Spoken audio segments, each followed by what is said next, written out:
రామ అంటే చాలు ఎన్నో పాపాలు తొలగిపోతాయి. తెలిసో తెలియకో మాట వరుసకి రామ అన్నా కూడా ఆ ఫలితం ఎక్కడికి పోదు.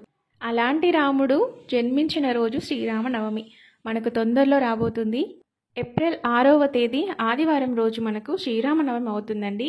ఈ రోజున రాముణ్ణి ఏ విధంగా పూజించాలి, ఎలాంటి నియమాలను పాటించాలి అనేది ఈ వీడియో. సో ఎక్కడ స్కిప్ చేయకుండా చివరి వరకు చూడండి.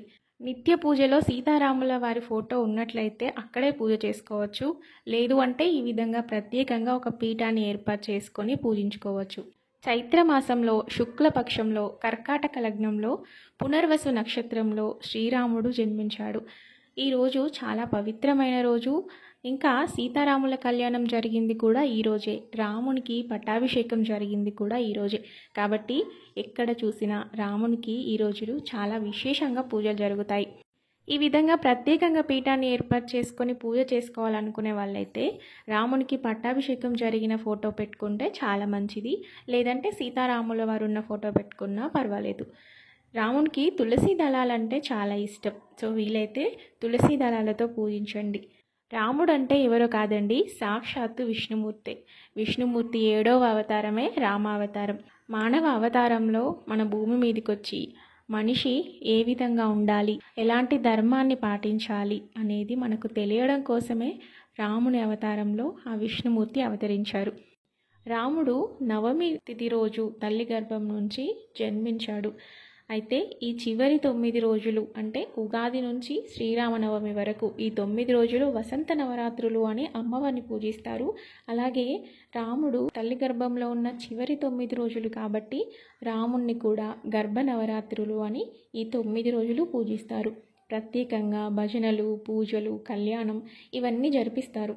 భద్రాచలంలో అయితే విశేషంగా పూజలు జరిపిస్తారు. అయితే ఈ 9 రోజులు పూజించడం కుదరని వారు శ్రీరామనవమి రోజు ఈ విధంగా పిండితో 9 దీపాలు చేసి వెలిగించండి. అప్పుడు ఈ 9 రోజులు పూజించిన ఫలితం వస్తుంది.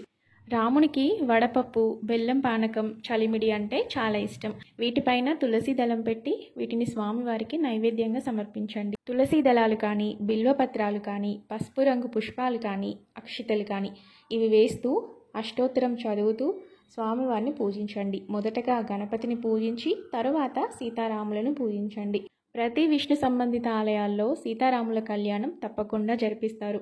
సో వీలైతే వెళ్ళడానికి ట్రై చేయండి. ఇక పాటించవలసిన నియమాలు ఏంటంటే సూర్యోదయం కంటే ముందే పూజ చేస్తే చాలా మంచిది. సాయంత్రం పూజ చేయడం కుదరని వారు ఉదయం పూజ అయిపోయిన తర్వాత కదిలించుకోవచ్చు. మాంసాహారం తినకూడదు. బ్రహ్మచర్యాన్ని పాటించాలి. ఉపవాసం అనేది మీ ఇష్టం అండి. ఈ రోజంతా రామనామ జపం చేస్తూ ఉండండి. సో చూసారు కదా, ఇదే అండి వీడియో. శ్రీరామనవమి రోజు రాముణ్ణి ఇంత సులభంగా పూజించినా కూడా రాముని అనుగ్రహం తప్పకుండా మన మీద ఉంటుంది. అందరికీ శ్రీరామనవమి శుభాకాంక్షలు. మరో మంచి వీడియోతో మళ్ళీ కలుద్దాం.